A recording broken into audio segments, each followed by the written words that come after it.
አብ ጉዳይ ትግራይ ምስ ቀዳማይ ሚኒስትር አብይ ዘይወዳእናይ ብዙሓት ስራሕቲ ኣለውናዮም ዝበለሉ ፕሬዝደንት ኤርትራ ኢሳያስ አፈወርቂ አዝራራቢ ሚኒስትራት ጉዕዞ ነበር ሚኒስትር ጉዳያት ወፃኢ ኢትዮጵያ ናብ ቤተ መንግስቲ ኤርትራ አዝራራቢ መልእኽቲ ቀዳማይ ሚኒስትር ኢትዮጵያ አብይ አሕመድ ዝተቀላለዐሉ ሚኒስትራት ተዘርጊሕሎም ብዝርዝር ክነቕርቡ ኢና ካብ አስመራ ንዘረባ ቀዳማይ ሚኒስትር ኢትዮጵያ አብይ አሕመድ መልሲ ተዋሂቡሎም እቲ ቀዳማይ ሚኒስትር ኣብ ዝሓለፈ ሰሙን ኣብ ፓርላማ ተረኺቦም ብዛዕባ ሰራዊት ኤርትራ ኣብ ትግራይ ዝፈጸሞም ግፍዕታት ዘቕርቦም ክስታት መስረት ብምግባር መንግስቲ ኤርትራ ወግዓዊ ዝኾነ መልሲ ሂቡሎም እዚ ከምዚኑ እንከሎ ድማ ኤርትራ ናብ ኩናት ሱዳን ብሙሉእ ሓይላ ክትኣቱ ከም እትኽእል ሓደ ትንታነ ኣጠንቂቖሎም ኢትዮጵያ ኣብ ዞባ ቀርኒ ኣፍሪቃ ሓይሊ ሚዛን ምርግጋጽ ትገብሮ ዘላ ቃልስን ምትእታው ተናሓናሓቲ ሃገራት ወሽመጥ ዓረብን ንምቁፅጻር ዘጸግም ባርዕ ሓዊ ኣብቲ ዞባ ከጋጥም ከም ዝኽእል እቲ ትንታነ ኣጠንቂቖሎም እዚ ጉዳይ እዚ እውን ብዝርዝር ክንሪኦ ኢና ትኩረት ዓለምና ዝሰሓበ ዘተ ኣሜሪካን ኢራን ተጀሚረሎም ብኻሊእ ገጽ ድማ ምምሕዳር ፕሬዚደንት ዶናልድ ትራምፕ ንደገፍቲ ኣሜሪካ ዝኾኑ ወገናት ካብ ኢራን ብህፁፅ ብዝኾነ መንገዲ ክወፁ ፃውዒት ተቕሪበሎም ብዛዕባ እዚ ኣዘራራቢ ርእሲ ጉዳይ እውን ሒዝና ኣለና ቀዳማይ ሚኒስትር እስራኤል ቤንጃሚን ኔታንያሁ ሰራዊት ግብፂ ብቁልጡፍ ይዓቢ ከም ዘሎ ብምጥንቃቕ እስራኤል ነቲ ጉዳይ ብቐረባ ክትምርምሮ ኣጠንቂቑ ዝብሎም ዝተፈላለዩ ኣገድስን ዋናዊ ሓደሽቲ ምዕባለታትን ብዝርዝር ቀሪብናልኩም ኣለና ትግራይ ራይድን ሰላምታና ኣብ ዘለኹም ይብጻሕኩም ሰብስክራይብ ላይክ ሼር እንዳገበርኩም ዜናታትና ክሳብ መወዳእታ ተኸታተሎም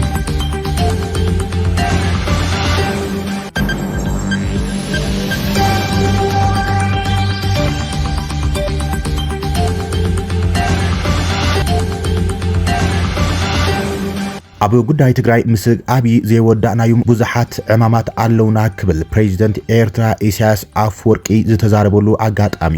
ኣዘራራቢ ሚኒስትራት ጉዕዞ ነበር ሚኒስትር ጉዳያት ወፃኢ ኢትዮጵያ ገዱ አንዳርጋቸው ናብ ቤተ መንግስቲ ኤርትራ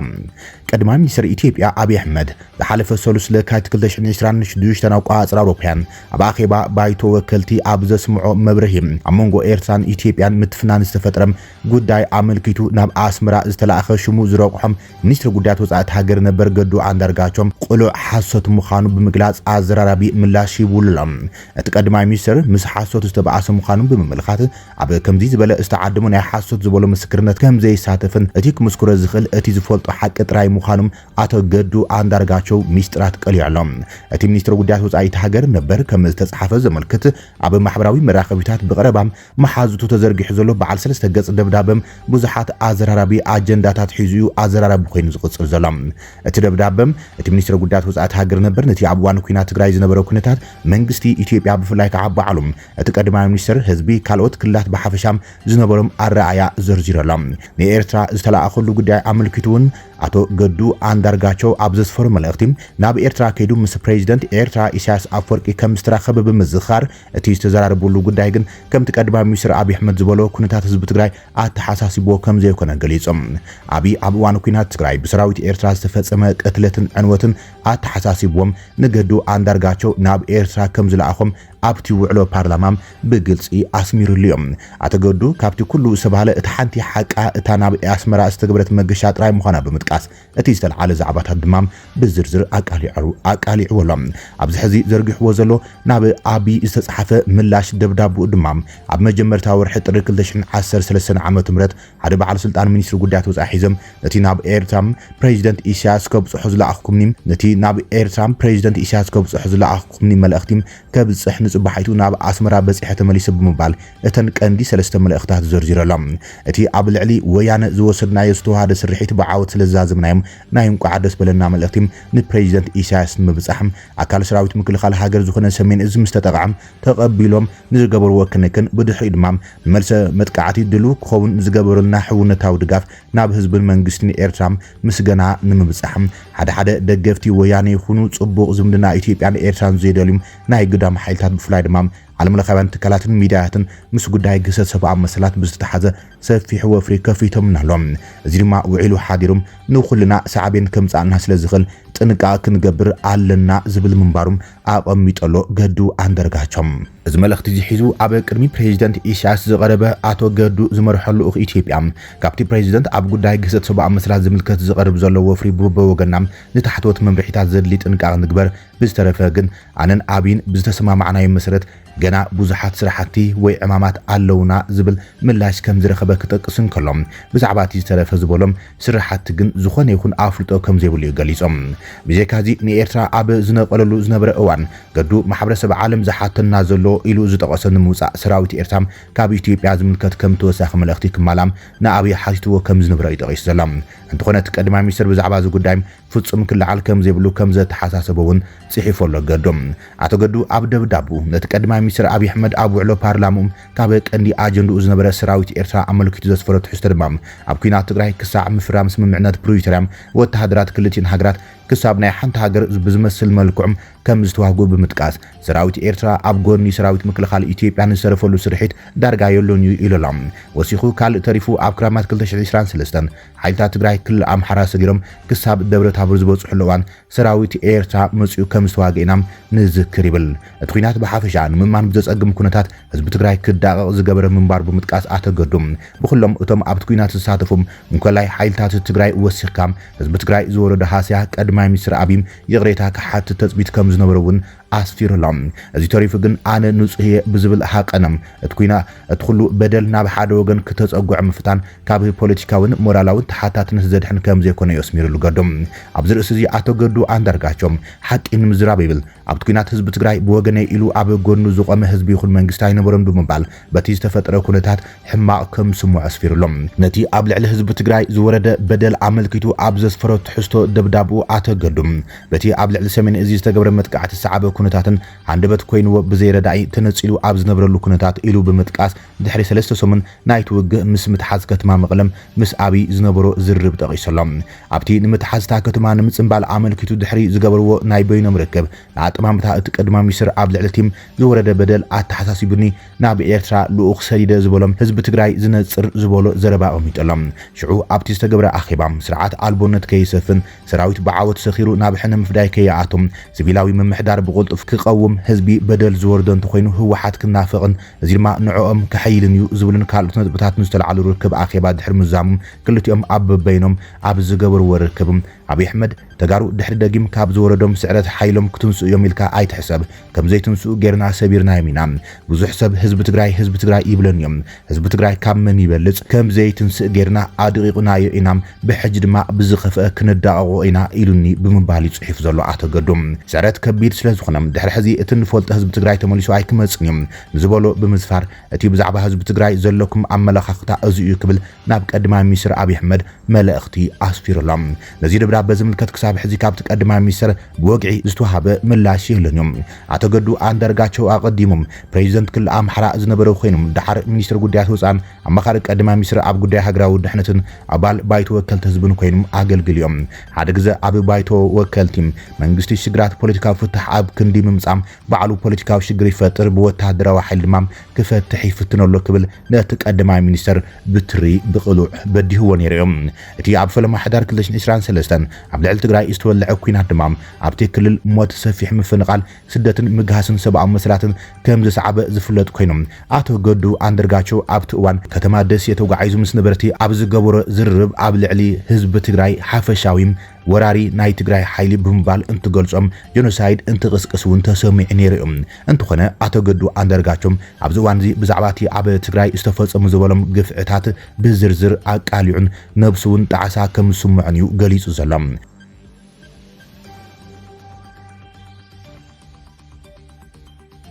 እዚ ከም ዚሉን ኮሎ ድማ ነቲ ኣዘራራቢ መልእኽቲ ቀዳማይ ሚኒስትር ኣብይ ኣሕመድ ኣብ ጉዳይ ሰራዊት ኤርትራ መሰረት ብምግባር ድማ ሚኒስትር ዜና ኤርትራውን ቆልዑ ዝኾነ መልሲ ይብለሎም ሓሶትን ስልበጣን ከም ጥበብ ፖለቲካን መሪሕነትን ሰበስልጣናት ብልጽግና ኢሉ ኣብ ዘርግሖ ርእሲ መራሒ ጉጅለ ብልጽግና ዝበሎን ቀዳማይ ሚኒስትር ኣብይ ብሽሙን ከይጠቀሰም ብ3 ለካቲት 2026 ከም መውፅኢ ጭንቀቱን ዝጥቀመሉ ኣኼባ ባይቶ ወከልቲ ህዝቢ ኣብ ዘስምዖ መድረም ነቲ ከም ጥበብ ፖለቲካን ኣመራርሓን ሕላገት ብልጽግና ዝኾነ ሓሶትን ስልበጣን ካብ ዝኾነ እዋን ንላዕሊ ኣድሚቕዎሎ ይብል ብኣቶ የማነ ገብረ መስቀል ዝምራሕ ሚኒስትሪ ዜና ኤርትራ ንክስታት ቀዳማይ ሚኒስትር አብይ ኣብዝሃቦ መልሲ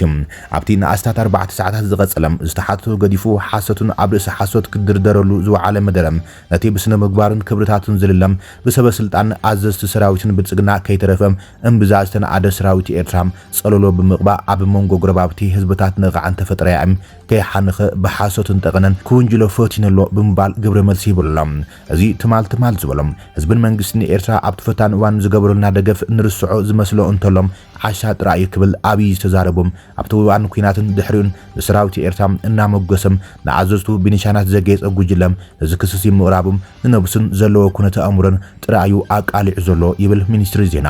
እቲ መድረ ብተወሳኺ ይብል እቲ ሚኒስትሪ ነቲ ብምኽንያቱ ላዕላዊ መስኮት ባሕሪ ኣብ ልዕሊ ኤርትራ ዘሎም ተረጋጋሚ ዝጀሃረሉን ኣጽዋር ክጓርተሉ ጸንሐን ናይ ኩናት ኣጀንዳም ርትዓዊን ምምሳር ዝዓለመውን እዮም እስራኤል ንሮራታት ጎላን ዝተቆጻጸረት ንሃገራዊ ድሕነታ ህላወኣን ስለዘገድ ሳዩ ክብል ዘቕረቦ ምጉት ድማ ነቲ ዘንቀደ ኣጀንዱ ኣብ ኤርትራ ብዝበለጸ ኣቃሊዕዎሎ ይብል እቲ መግለጺ መንግስቲ ኤርትራ ሓሳውን ቆረበትን ንሓደረ ፎከስ ከም ዝበሃል መጻውቲ ወረቐት ዝወደአ ዝነደየ ጉጅለን መራሒኡን ዝመሃዝዎ ድርዳር ሓሶት እምባር ዕላምኡ ካልእ ዘይኮነ ኣብ መንጎ ጎረባብትን ህዝብታት ቅርሕንቲ ብምፍጣር ዕድመ ስልጣኑን ምንዋሕም እንተኾነ ሰነፍ ነዳይ ፈራሕን ስስዑን ክንዮዚም ክሓስብ ስለዘይኽእል በዚ ናይ ዕሸላት ፖለቲካ ተደሪኹም ኣብ መጻወዲኡ ከኣቱ ዝኽእል የዋህ ዋላ ሓደ የለን እዩ ክብል እዮም ሚኒስትር ዜና ኤርትራ ነቲ ቀዳማይ ሚኒስትር አብይ አሕመድ ሰራዊት ኤርትራ ኣብ ትግራይ ዝፈጸመም ከበድቲ ገበናትን ግፍዕታትን መሰረት ገይሮም ኣብ ዝሓለፈ ሰሙን ኣብ ፓርላማ ተዛረቦም ኣብ ዝተላእኸ ሓዱሽ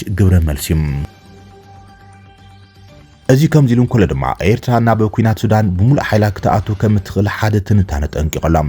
ኢትዮጵያ ኣብ ዞባ ቀርኒ ኣፍሪቃ ሓይሊ ሚዛናን ምርግጋጽ ትገብረ ዘላ ቃልስን ምትእታው ተናሕናሕቲ ሃገራት ወሽመጥ ዓረብን ንምቁጽጻሩ ዘጸግም ባርዕ ሓዊም ኣብቲ ዞባ ከጋጥም ከም ዝኽእል እቲ ትንታነ ጠንቂቖሎም ኢትዮጵያ ናብ ሓይሊ ሚዛን ዞባ ኣብ ትውጣሓሉ ዘላ ቀርኒ ኣፍሪቃ ሜዳ ንሕንሕ ወሽመጥ ሃገራት ዓረብ ክኸውን ሓደጋታት ንዓበይ ይመጸሉ ኢሎም ኣብ መንጎ ተዋናቐንቲ ንግስነታት ወሽመጥ ዓረብ ዝካየድ ዘሎም ውድድር እናሓየለ ዝኸይድ ዘሎም ኣብ አፍሪካ ፖለቲካውን ጸጥታውን ዳይናሚክስ ናቀረጽ ይኸይድ ከም ዘሎን ኢትዮጵያ ከም ቀንዲ ትኹረት ትቕልቀል ከም ዘላን ብኤጀንሲ ፍራንስ ፕሬስ ዝተዘርግሐ ትንታነ መልኪተሎም ቀርኒ አፍሪካ ኢትዮጵያ ሶማሊያ ጅቡቲን ኤርትራን ዝሓቆፈ ኣብ ሓደ ካብቶም ኣብ ዓለምና ዝበዝሑ ጽዑቃት መስመራት ንግዲ ባሕሪም ኣብ መንጎ ካናል ስዊዝን ቀይሕ ባሕርን ህንዳዊ ውቅያኖስን ልዑል ስትራቴጂካዊ ቦታ ሒዙ ይርከብ ይብሎም ምስ ማእኸላይ ምብራቕ ዘለዎ ቅርበት እቲ ዞባ ኣብ መንጎ ሃገራት ወሽመጥ ዓረብ ንዝፍጠር ጂኦፖለቲካውን ጂኦቁጠባውን ንሕንሕ እናዓበይ ዝኸይድ ዘሎም ሜዳ ገይርዎ ሌሎም ንሃገራት ወሽመጥ ዓረብ ቀርኒ አፍሪቃ ንጂኦፖለቲካውን ጂኦቁጠባውን ውድድር ወሳኒ ሜዳ ውግእ ኢላም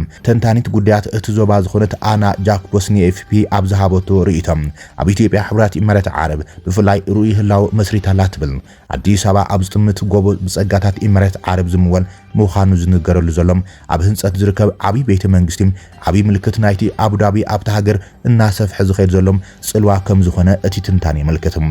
ኤፍፒ ከም ዝብሎም ሕብራት ኢማራት ዓረብ ንቀዳማይ ሚኒስትር አብይ አሕመድ ኣብ 2018 ስልጣን ምስ ሓዘ ነዊሕ ከይጸንሐም ናይ 3 ቢልዮን ዶላር ፋይናንሳዊ ፓኬጅ ከም ዝሃቦቶ ይዘኻኽር ኣብ 2023 ድማ ናይ 800 ሚልዮን ዶላር ናይ ባጤራ ምትካእ ስምምዕነት ከም ዝገበረን ኣብቲ እዋን እቲ ሰበ ስልጣን ኢትዮጵያ ዕቁር ሸርፊ ወጻኢ ንምርግጋዕ ኣዝዩ ኣገዳሲ ከም ዝኾነ ገሊጾም ነይሮም እዮም ይብል ደረጃ ጽምዶ ኢማራት ኣብ ኢትዮጵያ ካብ ገለ ተንተንቲ ሩስን ነቐፊታ ዘስዕብ ዘሎ ኮይኖም ተንታኒ ሲአይኤን ነበር ካሜሮን ሃንደርሰን ንኤፍፒ ኣብ ዝሃቦ ርእይቶም ዕምቆት ኢንቨስትመንት ኢማራት ዓረብ ንኢትዮጵያ ናብ ተመጽዋቲት ወይ ጽግዕተኛ ሃገር ክቕይራ ሓደጋ ከም ዘለዎን እዚ ድማ ሰበ ስልጣን ኢትዮጵያ ብግልጽ ዘይተዛረብሉ ባህሪ ይብል ብተወሳኺ ኢትዮጵያ ምስ ንሕንሕ ወሽመጥ ዓረብ ዝተኣሰር ሰፊሕ ዞባዊ ወጥሪ ተሳሒባላ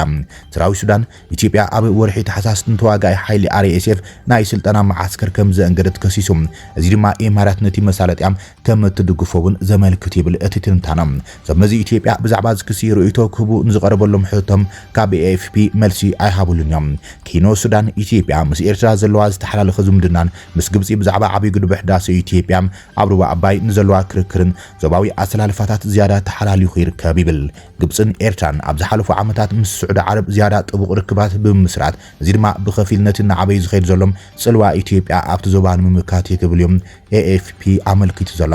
ተንተንቲ ምወላ ወሽመጥ ዓረብ ኣብ መላቀርን ኣፍሪካ ንዘሎ መስመራት ስሕተት ንምዕማቕ ሓደጋ ከም ዘለዎ ኣጠንቂቖም ኣሎም ኢትዮጵያዊ ተመራማሪ ቢራኑ ገመቹም AFP ኣብ ዝሃቦ መግለጺ ኣብ መንጎ ሃብታማት ሃገራት ወሽመጥ ዓረብን ኣብ ዞባ ብግጭት ዝተሃስየ ሃገራትን ዘሎ ዘይምዕዩነት ሓደገኛ ጽግዕተኝነት ይፈጥር ከም ዘሎ ገሊጾም ኣብ መንጎ ዝምዕብላ ማእኸላይ ሓይሊ ዘለዎን ሃገራትን ኣብ ለገስቲ ዝምርኮሳ ሃገራትን ዘይምዕሩይ ዝምድና እዩ ዘሎ ኢልዎም ሃገራት ወሽመጥ ዓረብ ኣብ ቀይሕ ባሕሪ ዘለዎን ጽልዋም ኣብቲ ዞባ ዘይምርግጋዕ የቐጽል ከም ዘሎ ይጠንቂቖም ተወሳኺ AFP ኣብቲ ጸብጻቡም ሳሕቲ ናብ ወፃኢ ሃገራት ዝገይሽ ፕሬዚደንት ኤርትራ ኢሳያስ ኣፍወርቂ ኣብ 2025 ክልተ ግዘም ናብ ስዑድ ዓረብ ከም ዝበጽሐን ኣብ ዝቐረበ እዋን ድማ ተራ ኤምሬትስ ዓረብ ኣብ ሱዳን ዘይምርግጋዕ ምግዳድ ምዃኑ ብትሪ ነቒፉ ምንባሩ ኣዘኻኺሮም ተንታኒ ሃድሰን ኤርትራ ኣብ ግጭት ሱዳን ብዝያዳ ብቐጥታ ክትሳተፍ ከም እትኽእልን እዚ ድማ ንሓደጋ ሰፊሕ ዞባዊ ምግጣም ከዓቢ ከም ዝኽእል ኣጠንቂቖሎም እዚ ኣዝዩ ቀልጢፉ ናብ ዞባዊ ግጭት ከዓቢ ይኽእል እዩ ክብሎም ንAFP ርእይቶ ሂቡ እቲ ተንታኒ ትኩረት ዓለምና ሰሓበ ዘተ ኣሜሪካን ኢራን ተጀሚሮሎም ኣሜሪካ ኣብ ኢራን ወተሃደራዊ መጥቃዕቲ ክትኸፍት ከም እትኽእል ዓበ ተጠንቅቆል ዘላን ሓይልታታ ሙሉእ ብሙሉእ ኣዳልያ ኣብ ዘላትሉ ምስ ኢራን ድርድር ተጀሚሮሎም ኣብ ዑማን በተዘዋዋሪ ዝርርብ ኣብ መንጎ ሰበስልጣናት ኣሜሪካን ኢራን ተጀሚሮሎም ኣብ መንጎ ክልቲን ሃገራት ወተሃደራዊ ግጥም ከይፍጸም ንሶምናት ጸንሐ ወጥርን ስጋኣትን ዓብሊሉ እዩ ዘሎ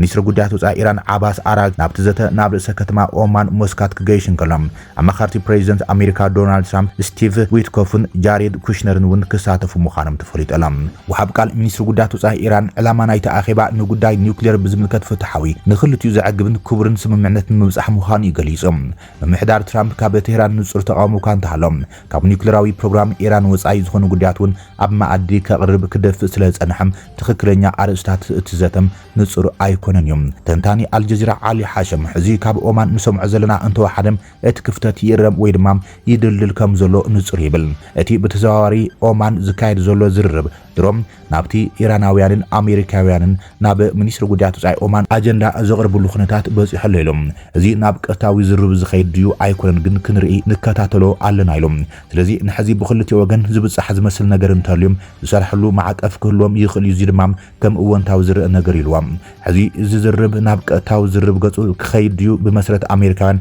ወይ ኢራናውያን ዝደልይዎ ክውዳእ እዚ ዓብዪ ሕቶ እዩ ይብል ዓሊም ኢራን በኣሜሪካ ክግበር ንዝኽእል ወተሃደራዊ ስጉምቲ ተመጣጣኒ ዝኾነ ግብረ መልሲ ከም እትህበሉን ላዕላውነታ ንምክልኻል ኣብ ልዑል ተዳልዮ ከም ዘላ ኣፍሊጣ ዘላ ምምሕዳር ዶናልድ ትራምፕ ኣብ ኢራን ዝነብሩ ግን ደገፍቲ ኣሜሪካ ዝኾኑ ወገናት ነቲ ሃገር ለቂቖም ክወፁ ህጹጽ መተሓሳሰብ ይህበሎም እዚ ድማ ዋሽንግተን ኣብ ልዕሊ ቴህራን ሓይሊ ምጥቃም ክትጅምር ከም እትኽእል ተፈሪሑ ዘሎ